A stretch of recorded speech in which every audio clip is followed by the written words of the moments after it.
listening to the Scoop Slam Podcast.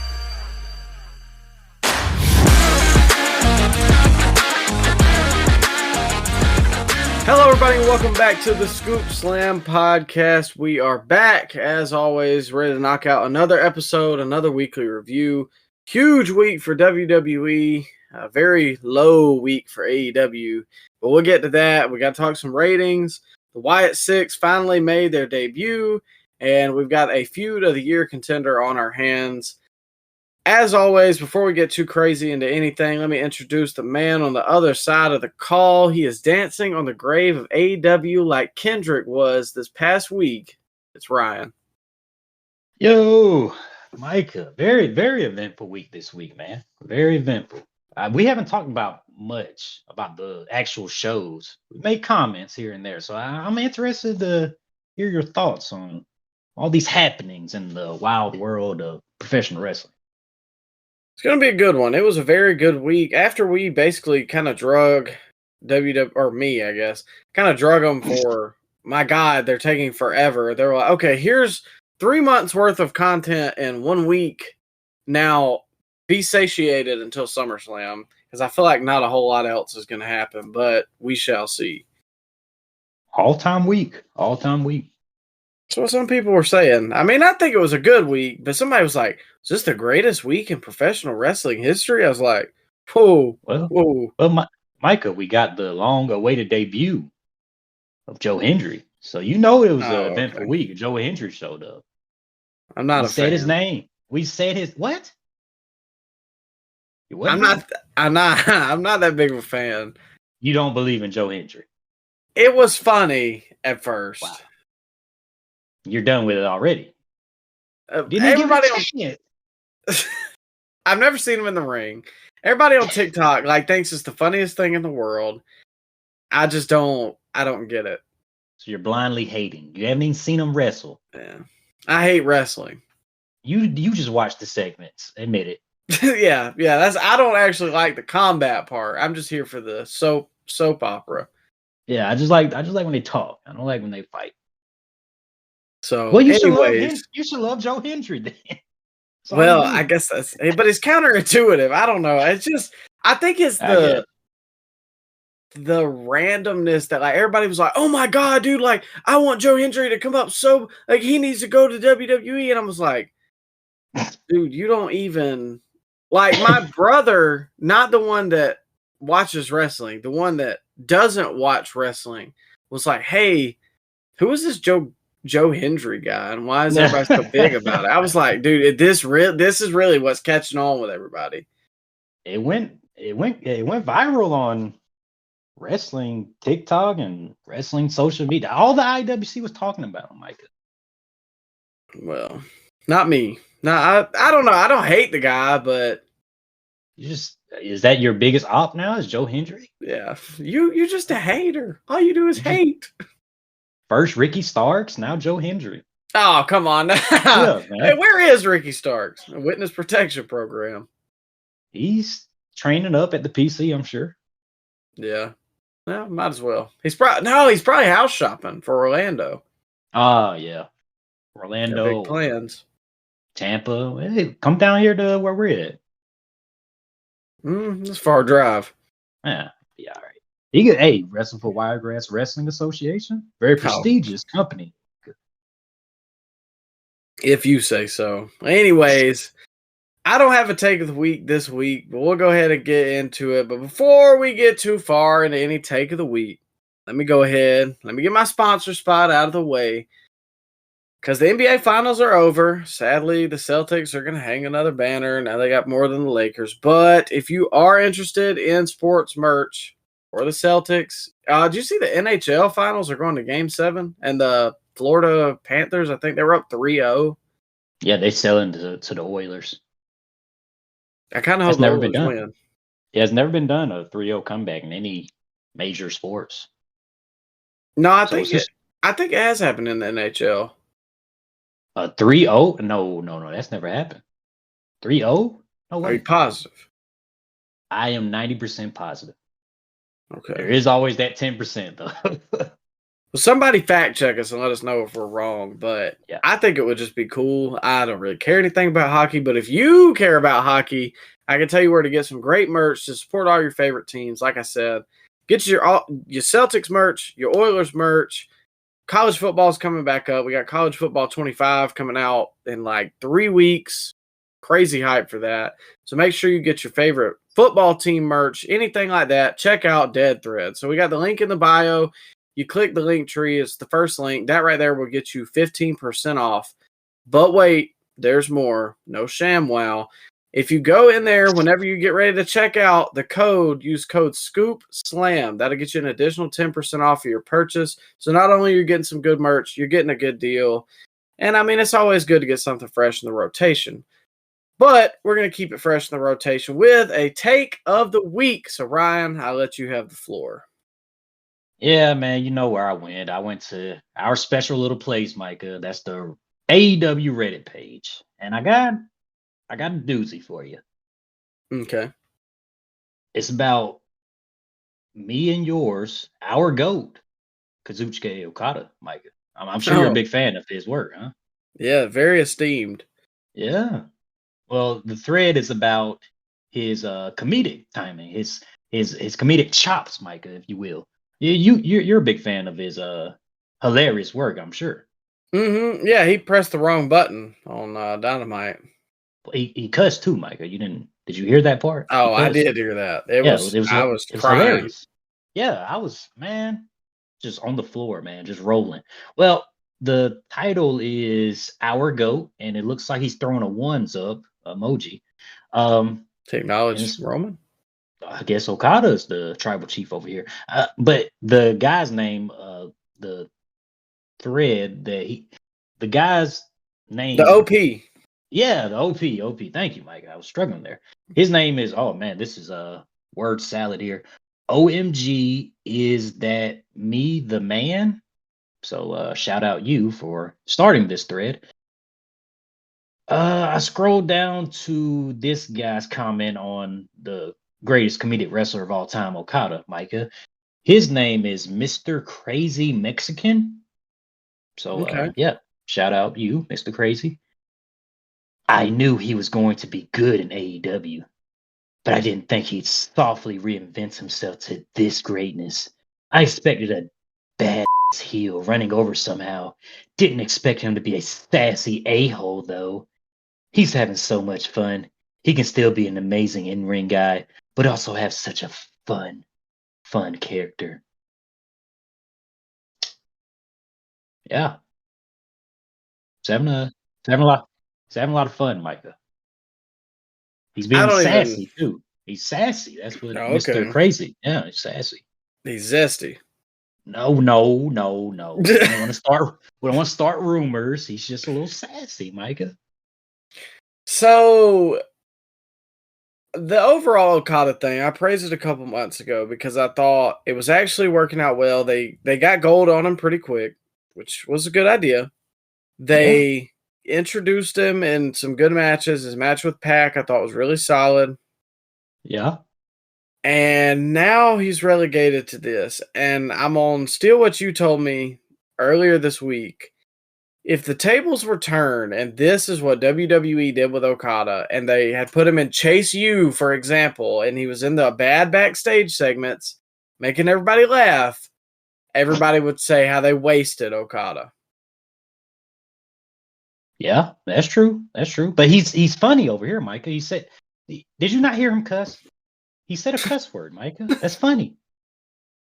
Oh, well, again, it's millennial humor. That's all they have. That's all they have to pop the crowd is to curse. You can't get over without doing it or make people laugh without doing it. Are we supposed to pop the crowd? Aren't they supposed to be the biggest heels in the company right now? Well, yeah, but comedy? Everybody's cool heels. Is that cool? That's cool. Well, I think they're dorks, but I guess using the cuss word and making the audience laugh. I don't get it, man. But it's not for us. Definitely not for us. I don't get why people call it good. Like, he's a comedian. You didn't understand that, Micah. Yeah, I guess not. Because they and we'll get more into this with Dynamite.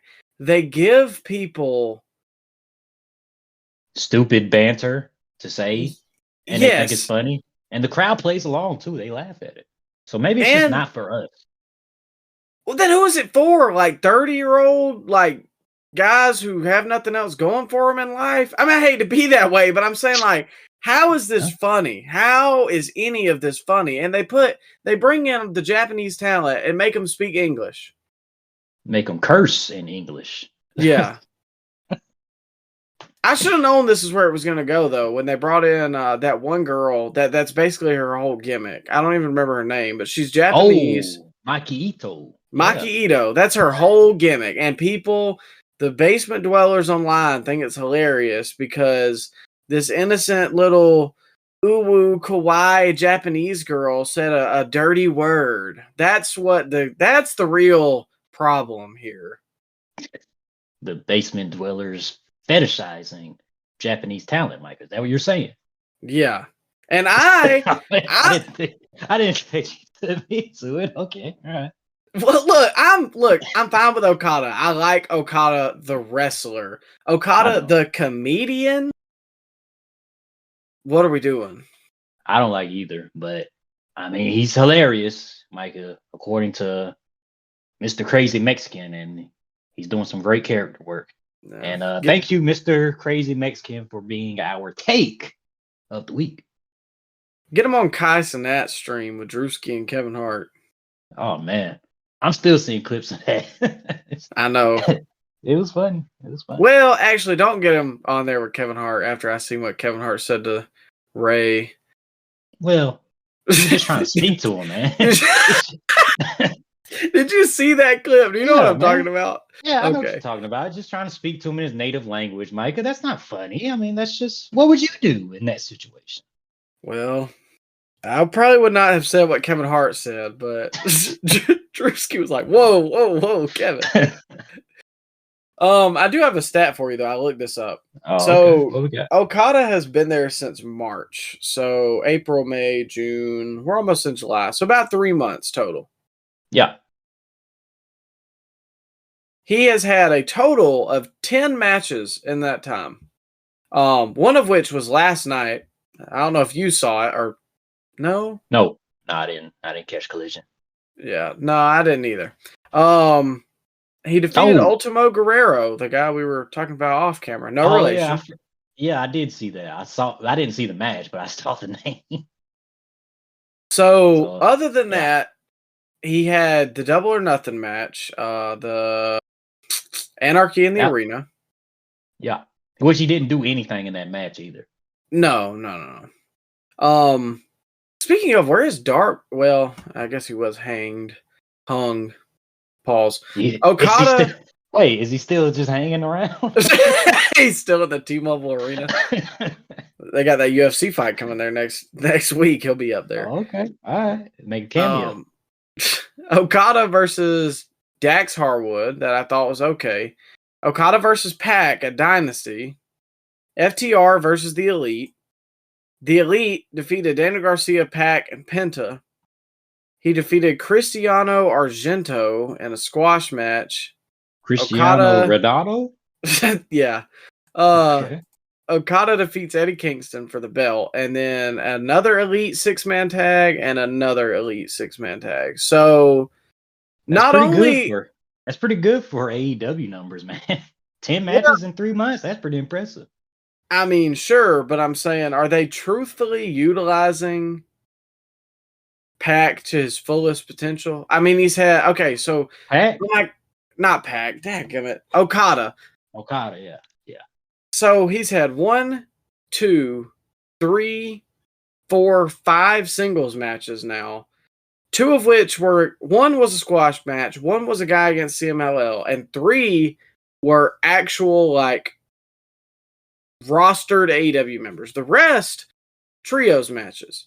So not only to me is he being used well in a wrestling sense, they have made him a joke, and now he's a joke carrying a belt. So I just want to put the question in people's mind, if he was on WWE and this was the same exact scenario, would it be good, or would people be saying that he's being wasted?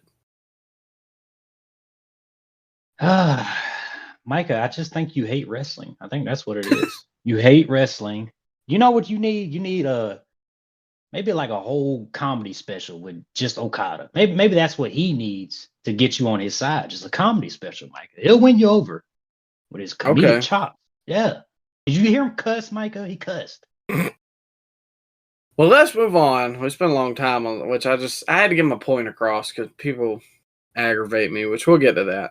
But we got Raw to start off with. That's what we'll start with. And they decided to start with the completely unannounced return of Seth Rollins. I don't even think this was leaked on dirt sheets, or if it was, I didn't hear anything about it. No, it wasn't. Kept it quiet. So Seth comes out. Oh, go ahead. Came out looking like a pimp. You see what he was wearing? Yeah. I thought it was a Godfather for a second. Hey, I would have popped. Man, Becky was at the house for 2 weeks, and he said, "Whew, I got to leave." Yeah, anyways. I gotta get out of here. So he comes back, and he basically talks about the injury, that he's cleared, that the show hasn't been the same without him. Out comes Damian Priest. They go back and forth for a little bit. All in all, it works its way around to becoming a match at Money in the Bank for the World Heavyweight Championship. Damian Priest versus Seth Rollins, which is crazy because I didn't think Seth was going to be cleared this fast. Meniscus tear isn't that bad. And technically, he did have 3 months before WrestleMania to recover because he didn't wrestle at all until WrestleMania. I honestly thought they were going to hold him off until SummerSlam or maybe Survivor Series, but I'm not. Bro, I remember Punk tearing his meniscus in the middle of his 434-day reign, and bro took like maybe 2-3 weeks off and was like right back to wrestling. So meniscus are a little more forgiven than like a torn ACL or torn MCL. You know what I'm saying? See, I didn't know that. I didn't know Punk. I knew he was battling injuries during that time, but I didn't know that he tore his meniscus.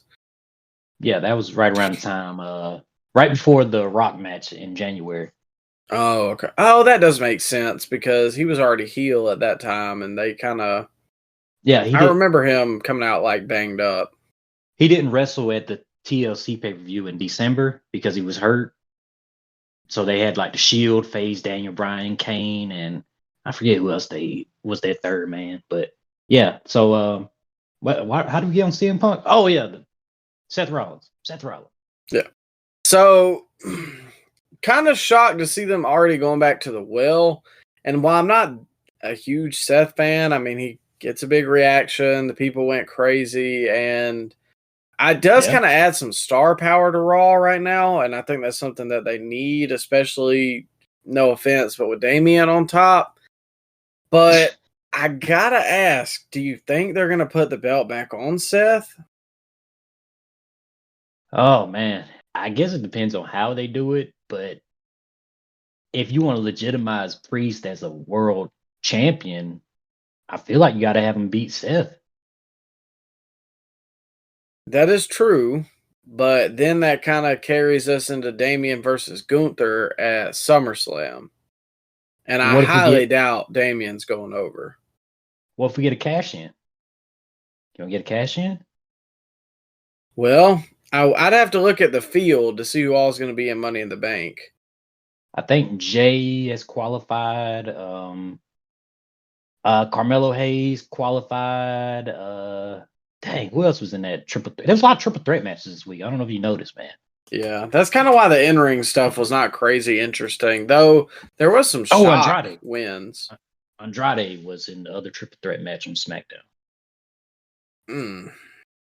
Yeah, so we got Andrade, Jay, and Carmelo Hayes so far. I don't know. Maybe Jay, because Jay is really over, but I don't know that would be the best thing to do. Well, who's your biggest baby face on Raw? It's Jay, right? Yeah, absolutely. I mean, while him or Sammy, but Sammy's already got a belt. So who's your biggest heel on Raw? It's Gunther, right? Yeah. All right. Well, I got There you go. That's what you got to do. I mean, you can't go to Drew again, can you? Nah, because I think Drew's going to be locked up for Locked up, huh? Punk. He's traveling with Dom. Well, I mean, he did assault CM Punk, and he's Should be apparently locked up. not contracted anymore because he quit. So Yeah, he did. But I think they announced he's gonna be on Raw this Monday, so didn't last very long. okay, well they must have re-signed him. So do you think maybe we get Finn versus Damian at SummerSlam if Damian drops the title before then? Probably, because that's what I was wondering if like. Who wants to see that? I mean, I don't, but I'm saying I would rather see Seth versus Gunther. Because then you could have Finn inadvertently cost Damian so that Seth wins. Then the Judgment Day implodes. Dom leaves with Liv. Finn and JD just become their own tag team. And then Priest, I guess, becomes a single by himself. And then you have Priest and Finn at SummerSlam, or you could do Priest and Carlito versus Finn and JD. Then Seth Gunther for the title. If Jay wins, you could have him win the title and then get cost by the bloodline leading into Survivor Series to be Roman, the Usos, and Sammy versus Jacob Fatu, Solo, and the Gorillas of Destiny. I don't hate that, but bro, so do you really think it's time for Gunther to be world champion? I don't think he has the contenders to be world champion at this time. What if we get like cash in mid-match at SummerSlam? I wouldn't hate it. It's very heel heavy on Raw. Yeah. Who's he gonna face? Who's Gunther gonna face coming out of SummerSlam? Uncle Howdy? Put Uncle Howdy in there with Gunther? Well, I'm just saying, bro. Like who we got? It'd have to be Jay, Seth again, but we just got that. Jay wrestled Gunther and was it the King of the Ring? I think it was. Yeah. Yeah. Then you have Ray, but I wouldn't hate that. Win.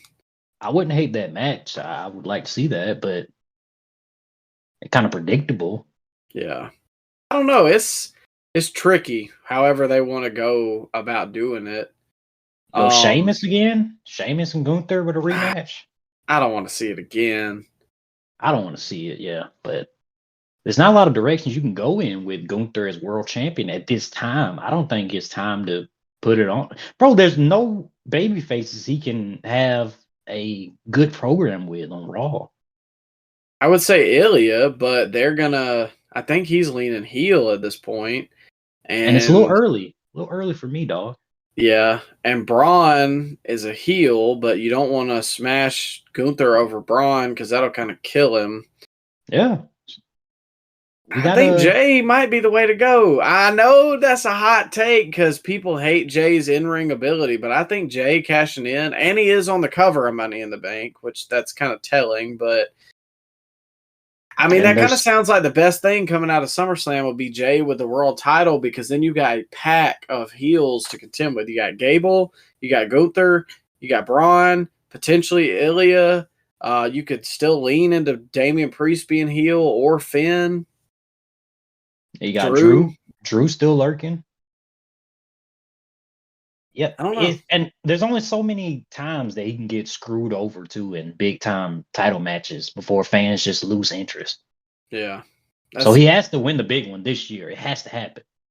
Kind of like LA Knight. I really wonder how that U.S. title match is going to work because it's in Cleveland, but man, how many times can you beat LA Knight? Unless he wins Money in the Bank. That might be also a different way to do that. Is he over in Cleveland? I know it's his hometown, but is Cleveland loyal to Logan Paul? I don't think so. But I don't know. Anybody from Cleveland, reach out to us and tell us how you feel about Logan Paul. So I don't know. Early predictions. I think Seth goes over. Okay, all right. I'm still leaning towards Damien. Okay. Then technically, if they do go with Damien, you could have Finn cost him at SummerSlam and have Gunther with the belt, but we just kind of explained why that might not be the best thing to do right now. So I don't know. It'll be tricky. And it would make a good story for Jay to cash in on Damien and cost him the belt, and then that could lead into a program since the same thing just kind of happened to him. Yeah. Yeah, I wouldn't hate that. Well, anyways, we'll close up Raw with arguably the biggest thing this week.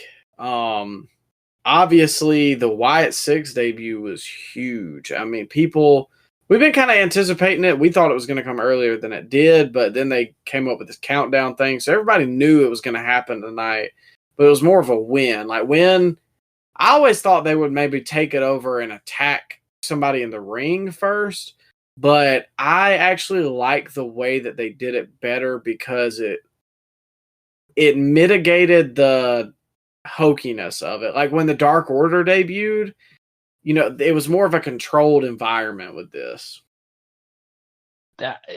So they bring their smoke machine everywhere?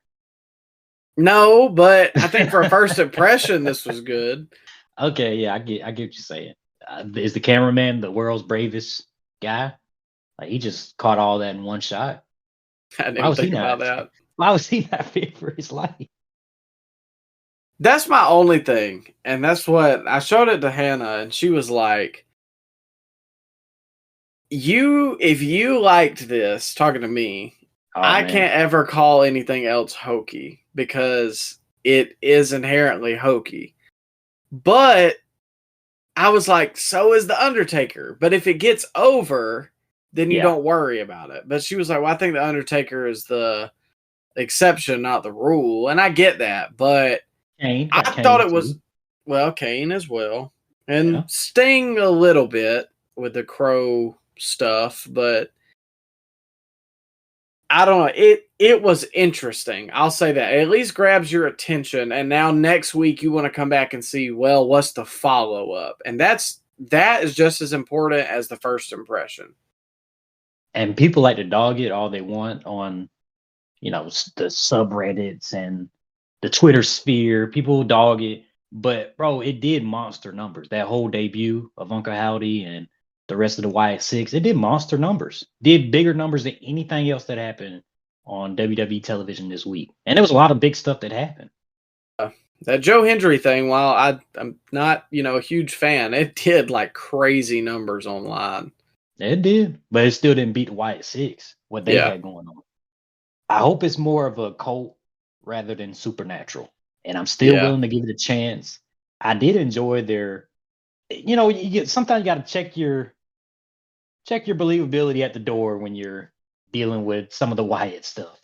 Because Micah, if Hannah thought this was hokey, bro, the quarantine episodes of the Wyatts when Bray was full on in the Firefly Funhouse and getting burned to a crisp by Randy Orton and then showing up burnt like the next night after his ashes were in the ring. I don't think she would have liked that either. Nah, I don't think I would have liked that, to be honest with you. That happened, bro. He got burned. And he hit him with an RKO while he was on fire too, which was pretty cool, but yeah, it was something, man, during quarantine. That's what I'm saying. Like, it really, are they going to be like this vigilante group where they take out, because they took out like Chad Gable and Bruce Pritchard. So are they going to take out like the bad people or I guess like the heels or the people that they deem unjust? Or is it going to be like anybody's, free game? I don't hate that idea of them like practicing what Bray preached and having them go after all the heels or all the terrible people on the show, because they focused in on Chad Gable on the recap on SmackDown. I don't know if you caught that. Mm-hmm. So I think they're going for maybe like a Hounds of Justice Shield type thing. So you don't really see them every week. You just see them when when really bad stuff happens on the show. Then you see the Wyatt Sicks. When the bat signal is shown. Yeah, when the bat symbol is shown. How are they going to work this in ring though? I don't know, because like, is Uncle Howdy going to wrestle with the mask, or is he going to take it off and it's going to be Bo Dallas? Like, because I wouldn't hate that. Like, I don't think wrestling with the mask, like that to me with the Fiend, I always thought was kind of goofy. Like, because just hear me out. You got guys that are known as the Undertaker. Like, it's not ridiculous to say that that's just an alias that he wrestles under. But I think it's going to be hard for them to be heels because, I mean, you heard the reactions. People want to cheer for this because of Bray. So I like the vigilante Hounds of Justice-esque, like, but at the same time, in 6 months, it wouldn't be hard to deviate it and make them turn heel. How do you keep it fresh that the audience doesn't get tired of it, like groan when they see it? Because that was the problem with Bray, like around I want to say about 2015, 2016, when he was just rambling in promos and never would beat anybody of note. And just the audience got sick of it. Don't do it every week. I mean, I know that's what people kind of hated about Roman, but that's what makes Roman special. I'm not saying it's got to be like once a month, but don't do it every week. Do something small, just to keep them interested. Like, do something where they hack something. Or I kind of put this out on Twitter because I've been trying to live tweet some of the shows just so we can get some more like engagement and stuff. There's parts of it that remind me of the Sami Callihan like hacker gimmick. Bits and pieces, not to like the full extent. And I think if they played on that, it could work and be kind of fresh, but don't do it every week. Yeah. Less retribution, more of the Sami Callihan stuff. Yeah. So I don't know. And who all's in it? It's Nikki Cross, Dexter Loomis. You got Eric Joe Rowan, Gacy.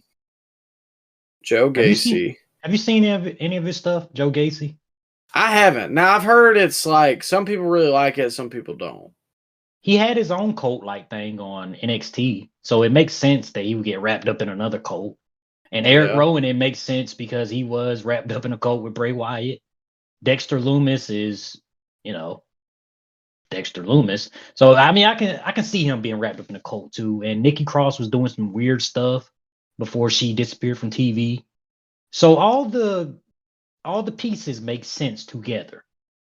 How they're gonna do it, that's gonna be tricky. Because I saw a report that came out that somebody within the company said there's gonna be more reality based because you can't fight Ghost, Micah. You can't wrestle. You can't do a drop down, tackle, pancake, a poltergeist. Yeah. You got to be able to wrestle an actual person. That's what made the Fiend so indestructible. Because I mean, how could he sell if he's supposed to be a supernatural demon type thing? Yeah. So, I mean, if nothing else, then that was my main takeaway. Like, I wasn't going to say that this was good or bad because I think it'll be the run as a whole. And it was shot well, too. Shot very well. Yeah. I think just at the very least, I know this is like a blanket statement, I guess, but it's interesting. Like, it makes you want to come back next week to see whether they do it really good or they do it really bad. I mean, but either way, you're going to tune in. One more thing, Mike, before we wrap Raw up. Can you imagine if Gable's re-signing never came out and this is how they write him off TV? Like, this was all work. His whole re-signing announcement was a work.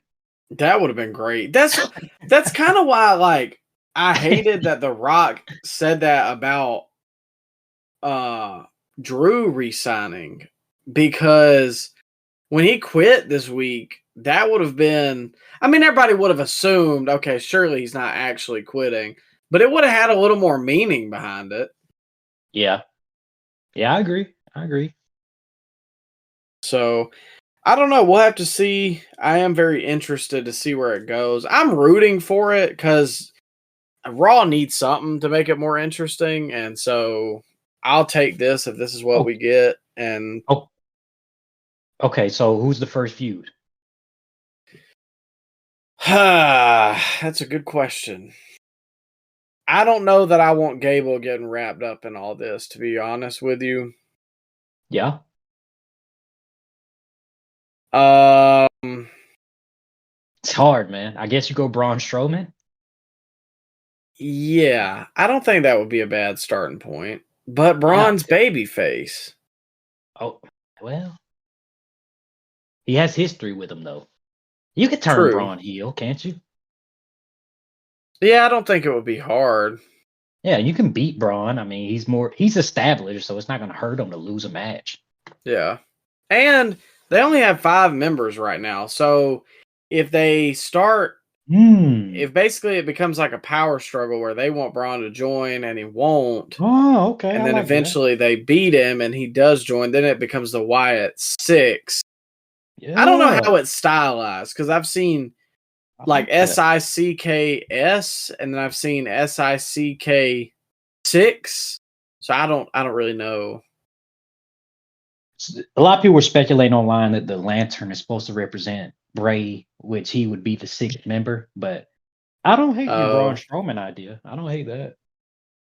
It could be a good way to introduce them, and then that can kind of determine the crowd reaction. There can determine whether it's heel or babyface. Because then if they start like being more cultish, and the people are like, "Oh, this is kind of creepy to me," well, then you can go heel. Do you have the first match at SummerSlam, just like Bray's first match was at SummerSlam when he debuted in like 2013? I don't know because it'd be harder to pull off in a stadium. If they're gonna do it, it has to be dark. Do not do it during daytime. You don't think they can have a match in the? You don't think they can have a regular match? I don't know. It depends on how they're wanting to go about it. But it may be better to hold it off until what's the next pay-per-view after SummerSlam? Bash in Berlin. Well, I don't know. I can't really call it because I don't know where they're gonna go with it. We'll see. It's interesting though. Very interesting. Yeah. So now we'll move to Dynamite. Overall, though, an interesting episode of Raw. Raw lulls in the middle, but speaking of lulling in the middle, we'll start hot on Dynamite with MJF and Roosh for it was basically like 30 minutes commercial free. They were going commercial free as long as the match went. MJF did end up picking up the win, even though Roosh was kind of in the driver's seat for most of the match. I got a couple things here, and I know you got some thoughts as well. I thought that Roosh catching the ref's hand to stop that was an inventive, like, heel tactic. I don't know that you could do it all the time, because then it becomes like, well, isn't that kind of disqualification or like cheating? But once in a while, I thought it was a fine spot that I haven't seen very often. Yeah, I agree. Now, something I know you're fixing to tear apart because we talked about it. The barricade throws that Roosh does. He treated him like a jabroni. Phony, so bad. Yeah, it looked bad too. But the fact that he just threw around MJF like that, come on, man. This is former world champion. Treat him like Jungle Boy out there. Not only that, well, that is kind of funny because he did the same thing to Jungle Boy where he just beat the absolute piss out of him. He does it to everybody. It just doesn't get anybody over. I get like it makes Roosh look like $1 million, but then he's gone for 3 months. Yeah, who are we pushing? Are we gonna do something with Roosh after this? He had a segment with Don Callis. No, because he can't be on the Forbidden Door show. Oh well, you got a point. He's never on any of the shows. Well, yeah, you got me there. I don't know. I mean, I think he is a talented wrestler, but all of his matches to me begin to be the same because he just smashes himself over. Even if he loses, he's still putting himself over. And it's, yes, okay, he had a great match with MJF. What is he going to do next? Because every time that Roosh has had a good match with somebody, there's never any follow-up. It's just a good match. And that's the key component AEW right now that is making me not interested. It's just good matches. I don't like wrestling. Oh yeah, you hate wrestling, Micah. You don't think Okada's funny, and you just hate wrestling. You hated this match. You hate everything AEW related. Triple H cutting you a check, right? Oh, absolutely. Line in my pockets. That Fed shield. Micah, I think the biggest problem with one of the biggest problems with AEW, the mid card, man. Bro, like they protect people so much in the mid card. And then when they have matches with the main event guys automatically beat. It's so predictable, man. Yeah. Well, Like not the only mid that, card, but then, sorry, I was going to say the mid card guys then go 25 minutes with the main eventers. yeah. And then the only time the mid carders win is against the ROH guys. Yeah. Or Like, unless bro, you're Mark Briscoe, you just still lose. yeah, the world champion ROH still gets treated like a jobber. But yeah, man, the mid card has big problems in it.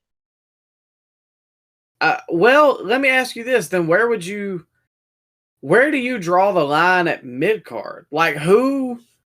I think Daniel Garcia, that's a mid carder, right? Yeah. Has he ever had a big win against somebody in the main event? Brian Like a main event. Danielson 2 years ago. But yeah, exactly, 2 years ago. But he can dance. He can dance. I mean, but Micah, can you win a big match? Well, it's like Kingston. That was the gimmick for Kingston, was he could never win the big one. Then he did, and then it kind of got a little But is that the gimmick for everybody? Like that was kind of the thing that ran with Garcia too. Like, oh man, you're with Jericho, and he's not really doing anything for you. Then he beats Danielson, and nothing happened. So, bro, it's like with Malachi Black. I mean, you can't take him serious because he never wins any big matches. Or Roosh, you can't take him serious because he doesn't win any big match. Yeah, he can beat up jobbers, he can beat up ROH guys, but when you put him up against the MJF or a Hangman Page, they don't win those matches. They don't. They protect people so much in AEW. And they just protect too many. Protect way too many people. They don't give you a reason to buy into anybody after their match. Like, for instance, people started buying into Swerve because he was having good matches and he was an interesting character. Then he got his moment, got the world championship, and to me, they haven't really followed up on it well. I mean, no offense to Christian, because I like Christian, but that feud wasn't really anything special, and it got overshadowed by the Anarchy and the Arena feud, and I would honestly say that it got overshadowed by the Mercedes Moné match. This is his first main event title match on a pay-per-view coming up against Ospreay. That should tell you everything you need to know about old Swerve's reign so far. Yeah. And I like Swerve. I wanted this to be better, but excuse me. But again, they have a couple guys that they try and get you interested in, and then nothing happens with them. And so it's the same thing with Roosh. Like MJF will be on the show next week. Will Roosh be on the show next week? No. You know who looked better coming out of this match? Roosh. Yeah, Roosh beat the heck out of MJF. Yeah. Bounced him off every barricade, gave him live rounds. He was punching him for real, man. Did you see that? Mm-hmm. There was like that belly to belly off the apron onto the floor. Yeah, bro. What are we doing, man? That's the former world champion. He shouldn't be taking stuff like that. And he shouldn't be taking that from Roosh, really. No, I mean, did you see the end too, where he like patted MJF's head, like "Good job, kid." Like, come on, yeah. Bro. What was that? Yeah, because he pinned him right and rolled off, and then Roosh like basically congratulated him for beating him. Like Roosh was the main eventer.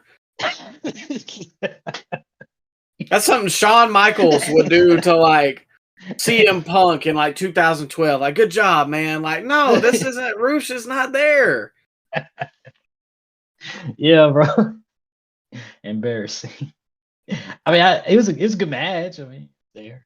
Yeah, but that's the takeaway. It was a good match. What are they going to do next week? So now we got MJF feuding with Hechicero, and Roosh ain't even going to be on Forbidden Door. He's not going to be seen until after Forbidden Door, I'm sure. Oh, yeah. Probably like All In. He'll probably come around some there. Visa issues. Visa issues. Always the excuse. Visa issues. But that's the story they chose to tell. Now, whether I like it or not, that's up to me. But speaking of Swerve and former AEW World Champions, following this, we got Swerve and Will Ospreay in the ring face to Oh face. Now, God. did they advertise this as a face-off, or was it just Swerve was going to be in the ring? Because I didn't hear it advertised that way, but I was kind of watching it at work. I think they did advertise it. Yeah, I thought I Okay. heard them like before the break. They said something. So first off, before we get into the promo itself, Will Ospreay, Yeah. you can't find a tailor. There ain't nobody that can show you. I mean, he dresses like the most egregiously British person I've ever seen, and not like a Nick. Like, there's two kinds of British people. There's Nick Aldis British people, or Nigel. They're always in suits. And then there's the Will Ospreays. Very classy British Yeah. person. Isn't he like 30, man? Why is he dressing like that still? Do people in the UK dress like that? Grown men? Do grown think men dress so. like that in the UK? There ain't no way, man. I can't speak for. I ain't over there, but I don't know. He dresses like a YouTuber. I mean, can't you see him and KSI hanging out? Logan Paul, yeah, I can see that. Yeah. But it works for Logan because you know Logan is a YouTuber. Like, I hate to say that because it's kind of egregious on Logan too. But like, dude, he had the socks tucked over the joggers. Is that drip over there? Well, I don't know. Ask Central C. Have you heard that song? I have never heard of him until he had that song "Lil Baby" that I've just heard it on TikTok, and yeah, that's why I heard it. Nah, I never heard that in a while. No, it's just a weird. It's a weird clash of like, South Atlanta, UK. I just don't think the two work together well. But I don't know. I'm even saying you gotta wear a suit, jeans. No. Yeah, bro, jeans and a t-shirt. Wear your merch. You got merch? Yeah, I'd be fine with that. just plug the merch, man. Get out of that. Anyways, let's actually get to some material. So Swerve, Will in the ring, back and forth. Something that I'm starting to notice in AEW is I think that because of the freedom, like, okay, so the way that I understand WWE now is I don't think they write people's promos word for word, but they give you points to hit. In AEW, I feel like they do the same thing, but I think some people are left too much to their own devices to the point that they don't put enough like inflection on certain phrases. Because there was times that I was almost expecting Swerve to have like this line that was going to be like, like a gut punch, and then he would just kind of like talk through what I thought would be the spot. Does that make sense? Did you get that same feeling? I get you 100%, but Micah, I mean, he brought up his family. That wasn't a gut punch for you. He said that it's gonna be personal. That he's gonna bring up his family. He did. That was fine, and all in all, I did like this segment. I thought it was solid. Well, I figured you didn't, but I thought there was good lines in and out. I'm fine with them making it personal. Ospreay is still going to be the babyface. Swerve is kind of floating in tweener territory, I guess, because people like saying Swerve's house, but he's got the eyeshadow, so that instantly makes you a heel. He said that he has no friends, and Nano was like literally right beside him. I did, yeah. I wondered about that. He claimed to be a mogul. He brought up didn't he bring up his podcast, or am I imagining that? He did, yeah. He said he's a podcaster, not author, but singer, songwriter. So we're moguls, Micah. We have a podcast. Are we moguls? Well, we don't have multiple avenues. Well, we have a TikTok. Okay. IG on Threads. Come on now. Yeah. We're just influencers, though. But in a couple years, whenever we get some clout, then we'll start making rap music and YouTube channels. With Swerve. Well, maybe. Okay. All right. And then we'll fake a split so that we can then split off and have both successful YouTube channels and generate more popularity. I got you. And then we have like a reunion. Yeah, like 4 Okay. years later. Okay, all right. I'm getting what you're putting down. But bro, come on, man. This segment, they didn't give Swerve any good lines to say. Nah, Feel like Will had better things to say. well, the hit row hit list thing that obviously man. got a big reaction because one, it's former WWE stuff, and two, it talks about their past. That was probably the best line of the whole thing, but I did kind of feel like Will won the battle of words. He had better punches. What gets a bigger pop, the WWE references or the B word? Which one gets a bigger pop in AEW? Ooh, that's tough. I It's don't know. close. Tomato, flip a Yeah, it's coin. close. 1A, 1B. 1B, no pun intended. Oh, well, there you go. That's their favorite word. Ospreay, he had some intensity. He had some charisma. I just didn't believe what Swerve was saying. It just didn't sound natural. I don't know if that's a him thing or a me thing, but I just can't take him serious as a main event level world champion. Now that may ruffle some feathers in the IWC because people like his aura when he comes out dressing in a what he dressed up like at the last pay-per-view, Micah. Dang. The last pay-per-view was a Black Panther. Was it Black Panther or something with Spider-Man? I don't know. I can find out. They love his aura, Micah. So when he dresses up, that's what they like to see. They don't like to hear his promos, but he has aura, whatever that means. He has it. It was Black Panther. Okay, well, there you go. I like Swerve. I've been bigger on him than you have most of the time. So much aura. But I don't think that his skill is promos. I don't think he's bad. I think Will sounds a little more believable, and maybe it's just because he yells, or he just kind of has like he has kind of a douchey British accent, and I'm not hating on him for that. It works. Cause like the bruv and the just the way he speaks in America is kind of a like more heel whatever, but people like him, and I feel like he has more inflection with what he says. That's kind of my issue with Swerve. It's almost like he talks through the point, and he doesn't actually like emphasize the stuff that he's supposed to say. And I don't know. I enjoyed it. I thought it was probably it heated up the feud. Just let me end it with that. It actually heated up the feud because he brought up his family and then he got pissed off. It could have been better, but overall, I did like this. Yeah, that ending stunk though. You can't say that. Don't make this personal, and then the guy makes it personal, and then you don't deck the guy. You got to hit the guy if he says don't make it personal, and then he makes it. Micah, you see what I'm saying? Like if somebody brings up your mom and you say, "Hey, don't talk about my mom. You're gonna make this personal," and then you start walking away, and then he brings up your mom, and shouldn't you deck the guy? Yeah, I thought Nana should have really gotten in between them. Yeah, which he did, but he should have been out there. Yeah, or Swerve should have ducked out of the ring since he's being the heel. He should have like kind of ran and laughed at him. Yeah.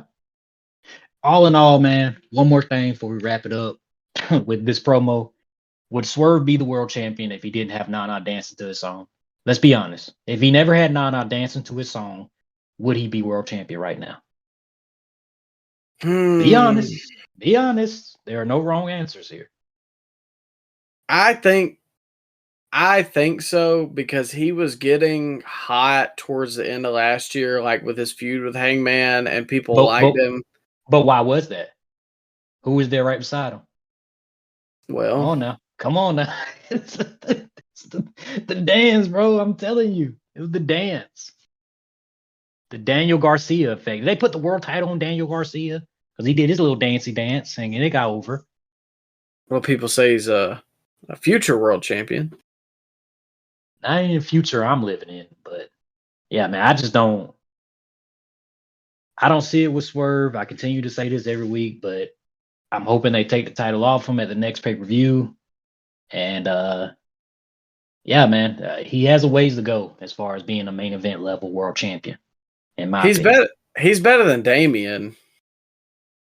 Damian Priest, Yeah, I think it's close. I think it's close. I would put him over Damian because I think like Swerve is good in the ring, but to me, it got off on the wrong foot with his reign, and they've never seemed to have gotten it back because they did this whole elite angle. And okay, it's similar to the NWO. I'm not saying that this is exactly what they're doing, but whenever the NWO rose, the world champion was Macho Man. And it was kind of bouncing around or whatever. And then the Giant got it. And whenever the NWO started really popping off, what did they do? They took the title off the Giant at Hog Wild and they put it on Hogan. And Hogan held it until like that time next year, and Lex Luger beat him, and that was stupid. But then man, Lex was over, man. Come on. Lex was over, but it would have made that moment a lot more special at Starrcade '97, which they ruined that enough. I don't know that anything could have helped them. I don't even think like Bruno Sammartino could have helped them. But the point being is they have made the Elite Feud the main event segment, and that's driving people away, as you can see. But I'm just saying, from a creative standpoint, they've made that the main event segment, so it immediately makes Swerve not as important. And they started those two things at the same time. So now, the night after Swerve won the belt, what did he do? Did he come out to the ring and address the people? No, he didn't start the show off.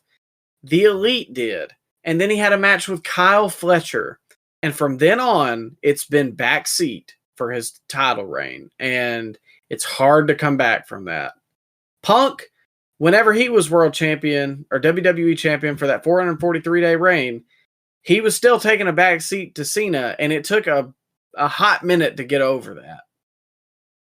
Yeah, bro, I agree. I agree 100%. They never treat him like a main event guy. And then this is the effects of it right here. It was the Prowler, too, by the way, the guy I was thinking of that he dressed up as. Oh, you ever was seen? that? Yeah. Yeah, but was that at a different pay-per-view? It might have been the one before that, but yeah, he dressed up as the Prowler. Oh, And okay. everybody loved that. Everybody creamed their pants online when he wore that. I do like the Prowler. I don't like when my wrestlers cosplay, man. They cosplay enough every week. Well, you said it, not me, but I'm not going to disagree with you. When did he dress up like the Prowler? I don't ever remember that. It was at one of the pay-per-views. Maybe it was with Hangman or something like that. Was it Wrestle Dream? It could have been. I don't know. They blend together, bro. I don't know these pay-per-view names. Yeah, well, you got a point there. So anyways, Swerve World Champion, I have really wanted it to work, but I got to say so far, I don't know. And I feel like they're going to put the title on Will, and I don't know. I hate to be that guy. I still stand by the statement. There's a reason that Swerve's title reign has been backseat. I'm not going to say why, but you know. What's that saying on the Family Guy? It's like the kids don't know what's going on right now, but the adults know. Okay, yeah, I get you. So, anyways, we'll move on to another world title feud, feud of the year contender, Tony Storm and Mina come on. Shirakawa. Come on. You had this on the rundown, and I was shocked when I seen that we were going to talk about this, man. What are your thoughts on this segment? They have got to stop letting Japanese people who are not fluently English speakers speak English. Well, did you see she said she cussed, Micah? Did you see that? Oh, yeah, that was funny. That was funny. I laughed. You didn't like that? No, I did. I thought it was the best part of the show. Bro, it might have been the best part of the week, honestly. So, you know, in school, when they used to make you popcorn read. Yeah, I hated that. Gave me anxiety. Yep. And there was always the kids in class that just, you didn't want them to get called on. Yeah. That's what Mina sounded like. And I hate to be that guy. But Saying like she there's rides the short bus, Micah. no, I'm not saying I'm sure her Japanese is exquisite, but her English is not. And this is an American TV show broadcast in America. It broadcasts in other countries too, but it originates from the US. Therefore, it's an English centric audience. Why do we have people that cannot speak English trying? Because it makes it look low budget, or like even in WWE when they have Nakamura do it, it bothers me because it just feels, I almost feel like bad for him. Does that make sense? Because I feel like it's embarrassing for it doesn't somebody. sound natural. Yeah, it doesn't sound natural, and it feels like they're being forced to do it. And so, like they got a gun on. You Somebody have to pointing say- a gun at me. heck of it. Now I'm thinking backstage, you have to say, "We want Mina," and she's just like crying. No, you have to say, "We want Mina." So You know that's she trending tries worldwide, that. Micah. Is it really? So yeah, man, that was really all. Then they sent Paige and Anna Jay out here to really just get that promo skill up. And I forgot she was there. Forgot Paige worked there. Yeah, or Soraya. Sorry. Oh, for those that's right. Yeah. for those of you who are new. Yeah. I don't know. I mean, do you get what I'm saying? Am I a bad person for saying that? I don't mind the Japanese talent. Like I think Mina she could be interesting, but you got to make me interested in her, and making her speak English is not going to do that. Yeah, bro, highlight their strengths. Don't point out their weaknesses. And the weaknesses, it's not in ring. It's not the moves they can hit in the match. It's talking in English. And you don't just throw somebody out there that can't speak. I mean, she spaced out every word, Micah. Yeah. Like what she want is the Mina. is the reason they had a contract signing is so she could read the script from the table? Is that what it was? I didn't even think about that. I wouldn't doubt that. That is kind of slick. That's why she spaced out every word she was trying to read it. Well, I could have been. I mean, why can't? Okay, when they had Yokozuna, and Yokozuna could actually speak English, which is funny, but he had Mr. Fuji or Jim Cornette. So, like, why? Or in the UFC, when they have foreign fighters, they get them a translator. I don't think that's goofy. Why couldn't Mariah speak for Mina here? Yeah, I mean that. I don't know, because then you can kind of have like the translator. Like, okay, whenever she wanted to say the B word, we're family friendly here. PG. So whenever she wanted to say that, you could have had the translator like kind of look worried about what he was having to say, and then say it, and then it's like, oh, I just don't like it, man. I feel bad for him, and I feel like it stereotypes them, and WWE has been really bad about that, like making Asuka and Kyrie in the past, not so much now, but do stuff that I felt like, how is this not considered like wrong or racist what they're doing? Why could she have the Shibata translator on the phone? Well, I don't know about that. That's almost just as bad. That gimmick infringement? Yeah. He could have been holding the camera and translating for her. You couldn't have that?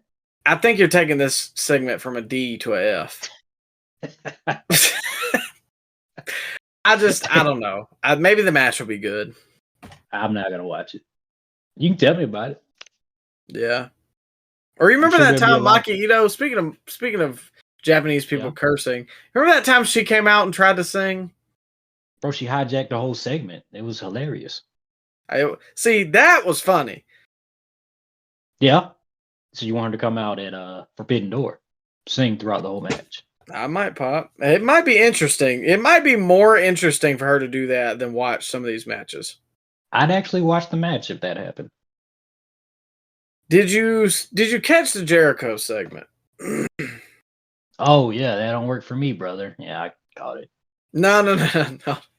Did you catch at the end once the Jericho Something else. appreciators left? No, there was something else part of it. Nah, what happened? So Private Party was in the back, or they were still there, and Brian Keith told them that they better appreciate Jericho or whatever. Isn't that what they say? Or Respect. respect? Yeah. Yeah, respect Chris Jericho. So Isaiah Cassidy said they can respect Deanda. Oh god, yeah, I did see that. Okay, that actually was kind of funny. I don't know. I thought it was. If you know, you know. They couldn't explain the joke, but the ending setup was kind of like, oh man, come on. What you mean, like hokey? He put his hand over his mouth. Hey, whoa, don't say that. Yeah, I don't know. Maybe if he would have said it, it would be a lot more funny. Well, I guess. Well, I don't think you can say that on TV, or Come not on, TV man. 14. You could say that. You sure? They've said the S word plenty of times on TV. Well, they've also said F everything before, so. And now that was accidental, but John Moxley, that's his favorite word. But anyways, other than that on Dynamite, they had the MJF Ospreay face off, which the people really got up for, even though I guess the build to it was a little funky, but I feel like that was a precursor of where they're going for All In. And you called it. I'm trying to remember, when did that happen? What segment was that? So was that after? No, MJF came back out to help. What was it? Daniel Garcia? Yeah. Is that it? Yeah, because they beat up Garcia after his squash match. Wasn't it Brian Cage and his group? Daniel Garcia wrestled the ROH guy. Rhett Titus? Yeah, that guy. And then they had the beat down or whatever. MJF comes out to help. They're starting to beat down MJF. Then Ospreay comes out to help, and then they hit backs, which was I actually like this. I thought it was a good moment. I really felt like it was the final nail in the coffin that Swerve is losing at Forbidden Door. Maybe they were just testing the waters to see if the crowd was going to be invested in it. But yeah, man, that's the biggest match they can do. How can you not do it on the biggest stage you have this year? That's Wembley. Yeah. Which they need to sell a lot more tickets to get close to that 80,000 they put in there last year. Oh, I don't think they're going to get close. They're what, 40? I don't even think it's at that. Let me see if I can scour the internet for some ticket sales real quick, but I don't know. I don't know. Overall, this was not a good show, and feel like we got to talk about the ratings. 500,000 for Dynamite. Flagship show on a Wednesday night. And a lot of people want to try and say that, they currently have distributed. Oh, never mind. I'm sorry. This was last year. So people, it was a holiday weekend, or not weekend, week. Juneteenth. Yeah. The Kendrick Lamar concert. Yeah. Okay. All night gas station opened up. I did not know Kendrick was gonna have a concert, but yeah. So I don't think, like, people are trying to blame this on stuff. Dave Meltzer said it wasn't Juneteenth, and people kind of got pissed at him for that. Well, Micah, Black Panther was playing beforehand. Now, Black Panther isn't a draw. Not like Big Bang Theory. Not like Sheldon. Even though it sold some of the it was one of the highest grossing Marvel movies. Yet the Big Bang Theory. One of the highest grossing movies, period, of all time. Yeah. Yeah. But it's not a draw. And but years old Big Bang Theory replays. So where do we start? It's not there's excuses. There's excuses every single time. There's no excuse. The show sucks. It's just like we said. You've got a couple guys you care about. Swerve, Ospreay. A lot of people I wouldn't even say really care about Swerve. Ospreay, MJF.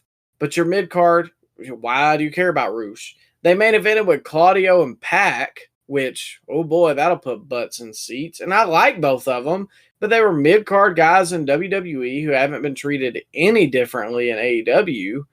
And then you've got the Elite all over the show. You've got comedy. You've got new faces. It's different when you introduce a new face like a Jade Cargill in, and she's like one of the only new faces.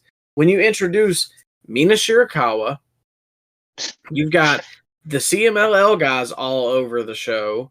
Okada is fairly new, but he's familiar to the audience. You've got Stephanie Vacour and that going on.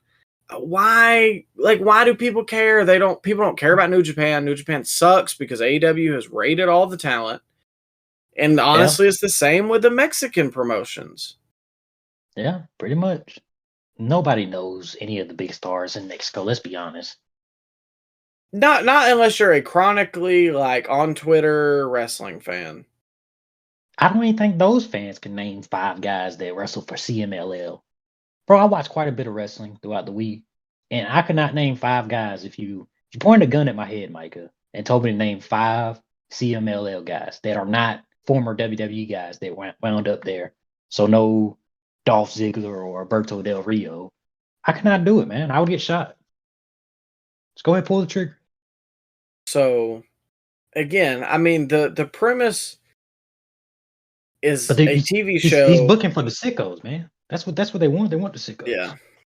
Well, the sickos are dwindling each and every day. Look like they got well. They're not sick anymore because they did not want to watch this. They must have been out doing something. Oh, on Juneteenth, huh? Yeah. Okay. All right. So all the black sickos were unavailable to watch this show.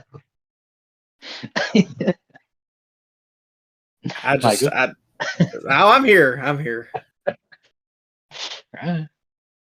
I just don't even know. It's just copium. And at what point does something become a wake-up call? Well, ratings don't matter, Micah. They don't matter. You didn't know that? TV companies, they don't care about ratings. They just care about the demo. Oh, okay. They only care about the demo.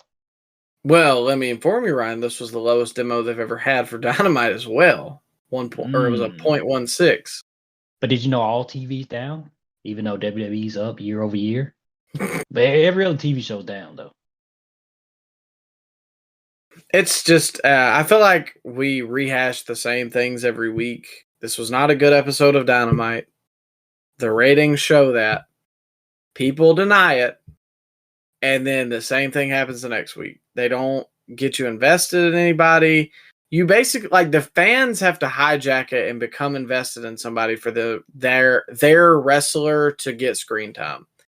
And a Wardlow that happened to. Where's Wardlow today? Swerve. We've already talked about that for minutes on end. So something's got to be a wake-up call. They're not investing you in characters. They're just worried about having good matches. And that's all they care about.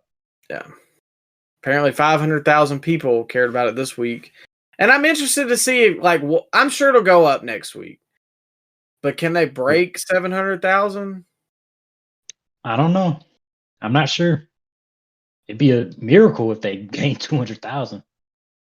Because that's been the goalpost moving was okay, well, WWE they're starting to go under 1 million too, and we're close in contention with them. Then they started getting over 1 million. It was man, we could probably get 1.5 soon. And that's what Jericho said right out the gate. They were going to be beating Raw within 5 years. Yeah. So that ain't happening. But okay, well maybe we could be competitive. Okay, well we haven't gotten over 1 million in a while, but we're always floating above 900,000. Okay, well, we hadn't gotten 900,000 in a while, but we usually float around 800, 860. Okay, well, we ain't got over 800,000 in a couple weeks. We usually float. I mean, that's what I'm saying. Like, it keeps moving. Like, this time last year, they were doing 900,000 viewers on Dynamite. Yeah. Against the NBA Finals last year, they did 900,000. The year before, 963. The year before, over 1 million. Mm-hmm. What'd they do this year? They lost 50% of that. Pretty impressive. So you're running your people off, and there's no denying it, and there's we need more comedy from Okada. That's what we need. Yeah. And weren't people home on a Wednesday night? I got the day off of work. Why would you not watch the show? Well, it's because Black Panther was on, Micah. Nobody wanted to watch that. Oh, okay. The all-night gas station opened up. They got that new restaurant in town, too. Kendrick called out Drake. Kendrick, yeah. Which, you could watch that on your phone while watching your TV, but we live in 2003. Anyways, we'll move on. Friday Night SmackDown. There wasn't a whole lot to talk about on this, except for the opening and the ending, which is basically Raw. Start the show off with CM Punk, and he got a huge reaction. They were in Chicago, great crowd. Punk basically talked about the whole Drew thing. He never confirmed that he was cleared, which I was kind of surprised about, but he talked about Drew and running him off, and he said he would never let somebody do him like that in his hometown. And then we get Paul Heyman interrupting. And this took a complete left turn. I thought this was great. Paul's acting was great. He thought, he really genuinely cares for Punk, and you can buy into that if you know anything about their past relationship. And he even let you know that, talking about Punk sitting beside his kids at the Hall of Fame speech. And it was great to see them both back in the same ring for, I believe, the first time since he's came back. Maybe this will lead to something in the future, because I would love to see, even if it's just for a couple months, I think it would be great. But Solo, and then we get the Guerrillas of Destiny with him. They come out, threaten to beat him up. Cody comes out of nowhere, challenges Solo. Great hot start to SmackDown. I don't think you could do anything better. Some loud "We Want Roman" chants too at the start of that promo. I don't know if you heard that. Can you imagine telling somebody that 10 years ago? That CM Punk would be in a segment with Paul Heyman, and then the Chicago fans would start chanting that. Or even 2 years ago. I mean, he was a heel. Yeah, that was the last time we saw him. He was a heel, and people wanted the title off of him so bad. Now people want him back so bad. Yeah, it was crazy, man. It's crazy the complete 180 that Roman has done. But it may, like you said earlier about Heyman, he's a great actor. He deserves an Emmy. That's what, I don't know. I mean, this was not what I expected at all whenever they said Punk was going to be on SmackDown, but you could genuinely see, and I'm sure some of the tear in his eyes was just about being in the ring with Punk again and being happy for his friend. But he had genuine fear in his eyes that Solo was going to come out and hurt Punk. He looked like a domestic abuse victim. Yes. Trying to confide in his former lover, CM Punk. And it wasn't what I expected at all, but I thought it was great. And I was kind of shocked that they were this out front with Paul not wanting to be with the Bloodline anymore. Or at least Solo's version of the Bloodline. Yeah, this version. He's scared of this version. And then you had the Cody Rhodes come out to the massive reaction and a packed house in Chicago with CM Punk, Cody standing side by side, defending defending themselves against the biggest heels on SmackDown. Just makes you wonder, man, what could have been in AEW? Yep. What could have been? Because they had both these guys at the same time. It could have been I mean, not that I would want the Jacksons anywhere near this, but it literally could have been Punk and Cody versus the Jacksons and Okada or whatever, and that would have gotten 10 times the reaction that the Acclaimed and FTR, and I like everybody involved, but anyways, yeah, it's crazy because they just celebrated the 1-year anniversary of Collision not too long ago, and now 1 year later, the show Collision was for CM Punk, and now CM Punk's kicking off SmackDown to a packed house. I don't know. Yeah, man. It's weird how things shake out.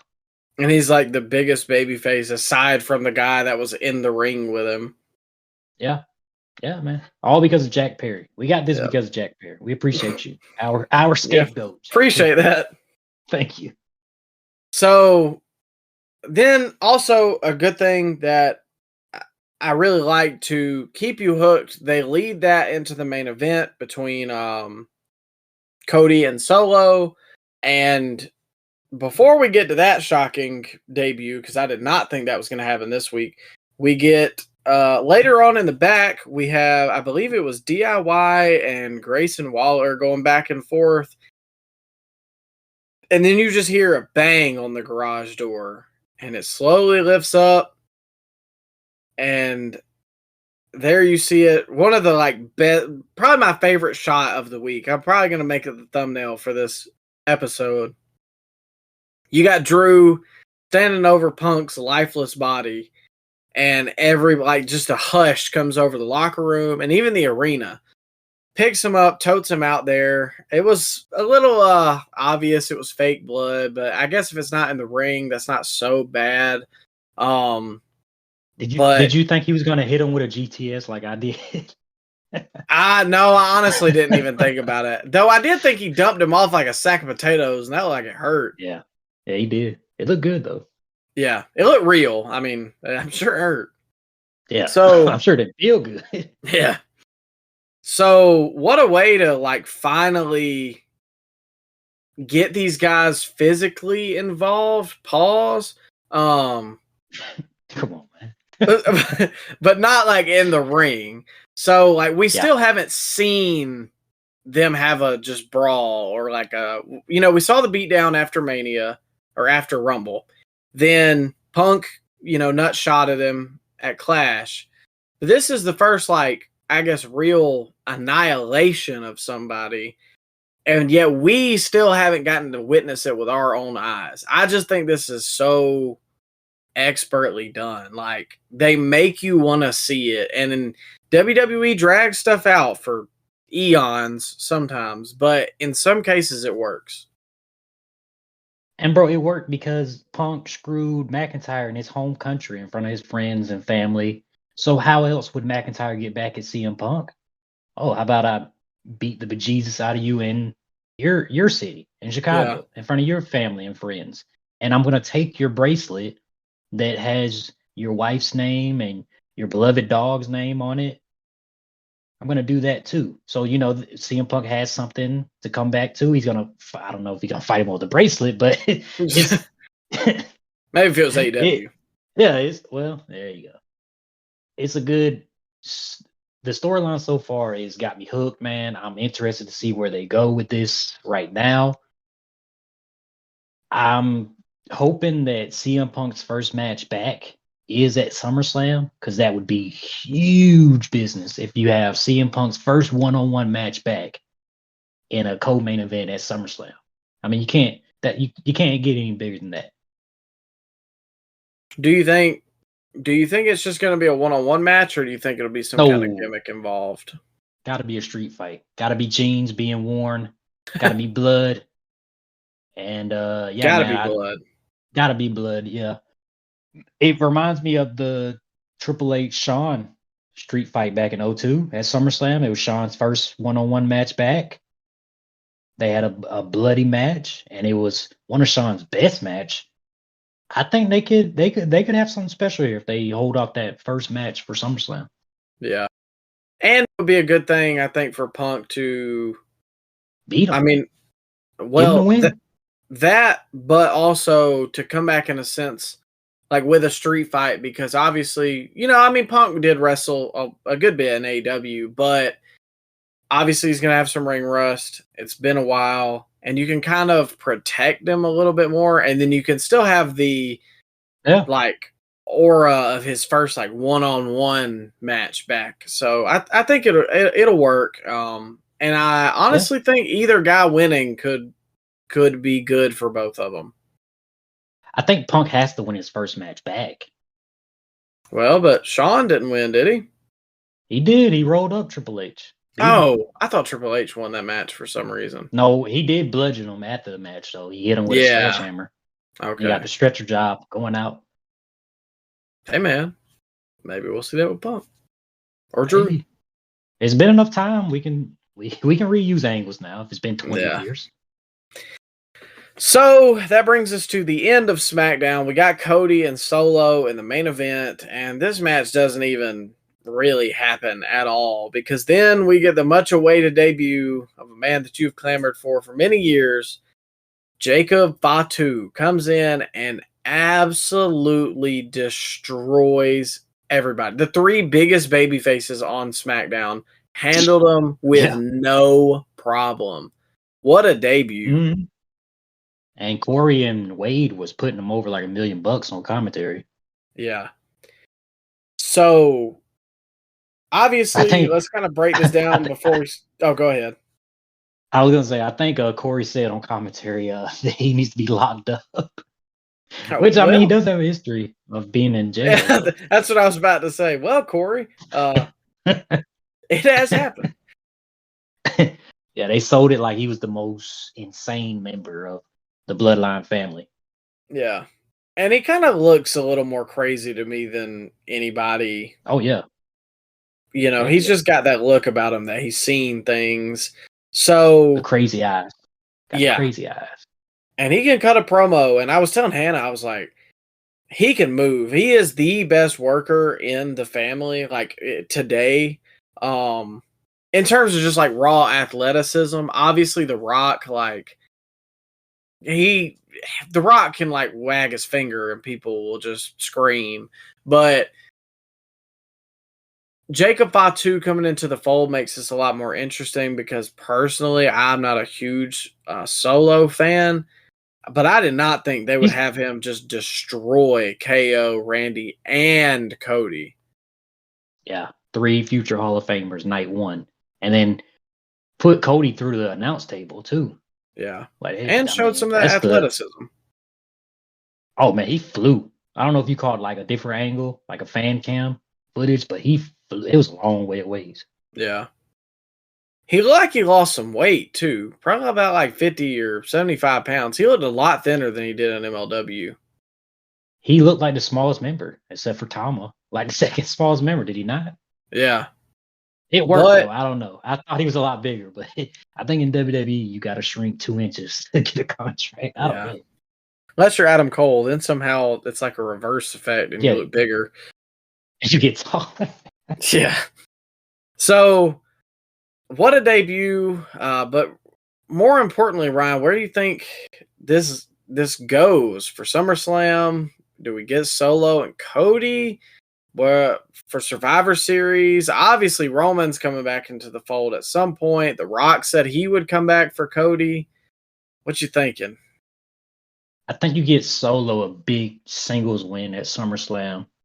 And then after the match, when he's attacking that guy, then you get the Roman Reigns music. That hits. Or maybe if he grabs Paul after the match and it's about to Samoan spike him or something, then Roman hits. And then the place goes insane. That's something you could do. I think that would go over well. But the problem is, who do you have Solo face at SummerSlam? Could be KO. But I feel like we've seen that. Yeah, I've seen that. So, in this scenario, are we going with Randy and Cody for the belt at SummerSlam? I think you have to, yeah. Okay. I think you have to. Because what's Randy gonna do at SummerSlam? Yeah, because that's what I worried about was them. This was the point that they were going to go for Cody and Solo at SummerSlam, and that is not what I want to see. I don't want to see it either. No. So I don't know, because who else is a big baby face on SmackDown that they could really hammer? LA Knight's already wrapped up with the US title situation. Yeah. Maybe old Nick Aldis laces up the boots one more time. I mean, I wouldn't hate that per se. Yeah, he looked intimidating right beside Drew when he pushed him off. CM Punk. I mean, you know. I could see. I don't know. I'm really afraid that they're going Cody Solo. What about Jimmy? What if Roman saves That Jimmy? That is true. We haven't seen Jimmy.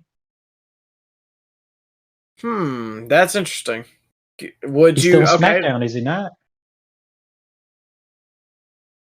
I think. Yeah. Because they kicked him off like right after, and he got drafted to. Okay, so then let me ask you this.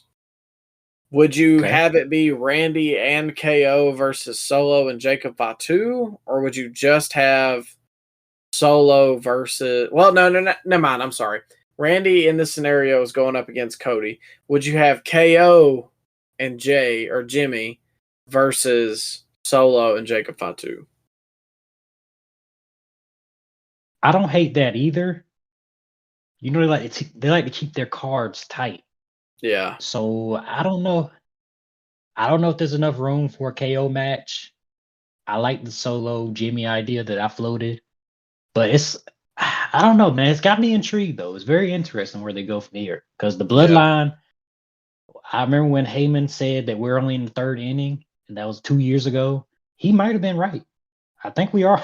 We're only in like maybe the fifth or sixth inning now. Yeah, I feel like this will go to WrestleMania before it truly ends, but they better not give Jacob Fatu a live mic. Well, that's true. He's gonna outclass him. Yeah, he's gonna outclass Solo.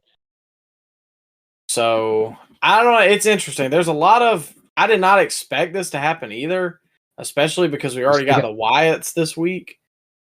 Yeah, it was a loaded week, man. And we still got the last Samoan they just signed at Hikuleo. Yeah.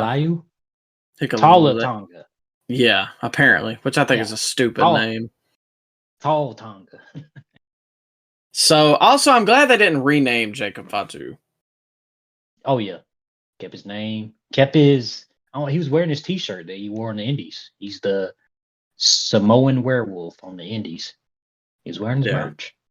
And they trademarked his name, so that to me says that this is going to be a long time thing, and I'm sure that they probably have had their eyes on Jacob Fatu for a long time, but due to legal trouble, they maybe were worried. But with The Rock in a position of power and this story, I feel like you have to capitalize on it now, and they could legitimately make Jacob Fatu a star. And also, by the way, MLW locked down a lot of the big talents that they had, like Alexander Hammerstone and a Jacob Fatu. And WWE wanted to stay clear from all them tampering allegations they had with MLW. So it's not like they could have. I mean, they couldn't get him out of his contract, because that would look bad with the lawsuit that MLW had against WWE. Yeah, I guess that is true. One more thing before we go. Did you see Zilla Fatu post that? Do you think there's anything there? I think he's too raw. People online are like thinking he's fixing to come in, but he only has like a year of training, and I don't see them putting him in a big feud like this unless he goes to NXT first. Yeah, that's exactly what I was going to say. I don't see it. I don't think he's had, like you said, a whole year's worth of training. I don't think he's ready for this spot. Bro, I mean, Jacob Fatu he was getting directions all throughout the segment. I don't know if you caught that. Like the referee was telling him, go attack Cody. Or Solo had to tell him to keep the ones up when he did at the end of the show. So, bro, it's hard. It's hard adjusting to television, how WWE does it. Yeah. I didn't even catch that, but you got a more astute eye than me. I had headphones in so I could see it. The referee was shouting loud, go get Cody, go get Cody. Before they they went off the air. They had to get everything in. Yeah. Well, all in all, a pretty solid top to bottom week in wrestling for WWE. For AEW, not so much. But we'll be back this time next week. There's no pay-per-views this weekend, right? I think Money in the Bank is next weekend. Yeah, next weekend. Okay. All right. So we're going to have a nice week, another relaxing week of wrestling. So we'll be back next week. Raw, SmackDown, Dynamite, anything else crazy that happens. We're going to be back here to talk about it. Thank you guys for listening. Make sure in the description of this episode, you go to that link tree. Follow us, Twitter, Instagram, Facebook. Make sure you know when we're scooping and slamming next. Make sure to get your dead threads. As I mentioned earlier, you don't want to be caught lacking at a show with no good merch. You can get all your favorite sports teams merch at Dead Threads. Use that link for 15% off. Whenever you go to check out, 10% off, Scoop Slammed. That's the code. So make sure you get that stuff taken care of. And like I said, make sure you come back next week. We're going to break everything down and we're going to have another good episode. Thank you for listening. Have a good one.